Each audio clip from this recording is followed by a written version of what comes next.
आहोत ओबीसी बचाव आरक्षण उपोषण आंतरवाली सराटी येथे आपल्यासोबत आहेत यूट्यूब फेमस बटुळे बाबा.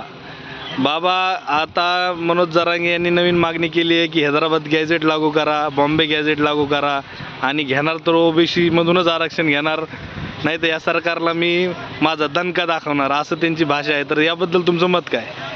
अहो मांजरा यांनी तुमच्या लक्षात आलं का? तुम्ही ते काय सांगता ओबीसी ओबीसी ओबीसी म्हणजे त्यांनी काय ते काय शेडीचं शेपूट समजिलं का?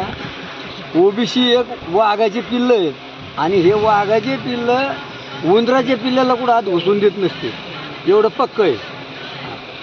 बोलण्याचं याचं त्याचं म्हणजे त्याला आपण नाही म्हणत नाही. त्याला 10% जे मराठा समाज मागासलेला मराठा समाज आहे त्या मराठा समाजाकरता 10% आरक्षण दिलेलं आहे आणि ते टिकाव समाजाचं त्याच्यात भलं आहे, त्याच्यामध्ये शिक्षण क्षेत्रात त्याच्यात.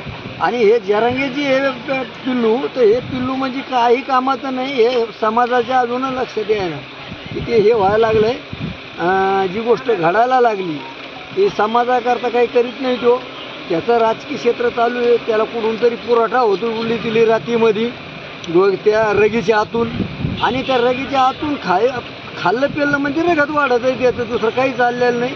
हे समाजाकरता काही करीत नाही.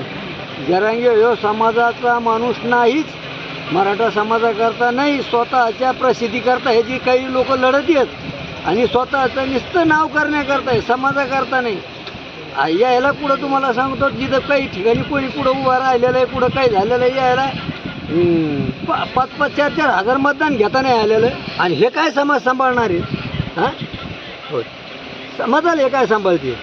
त्याच्यामुळं हे जरांगेजी आहे मराठा समाजाचं आणि ओबीसी समाजाचं हे तेट निर्माण करून दिलेलं आहे. याच्यामध्ये काही नाही. 10% त्या ओबीसी मराठा समाजाला जे मिळालेलं आहे ते लेकरा बाळाकरता त्याच्या भरपूर आहे.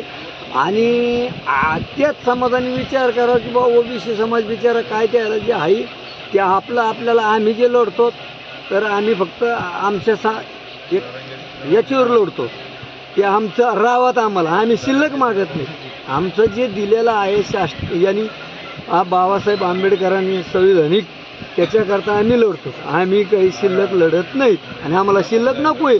त्याच्यासारखं ह्यो द्या, ह्यो बाप बदलाव, त्यो बाप झालो, त्यो बाप ते असे आम्हाला बाप बदलायचे नाही. आमचा पहिला जो बाप आहे का आमचा 3 पिढ्याचा तेच बाप आम्हाला टिकावं आमच्या लेकरा बाळाच्या पिढ्याला. एवढीच सांगण्याची माझी. धन्यवाद बटुळे बाबा आपण दिलेल्या मुलाखतीबद्दल. सत्यमेव जयते यूट्यूब चॅनलला दिलेल्या आजच्या मुलाखतीबद्दल बटुळे बाबाचे मनापासून आभार. धन्यवाद.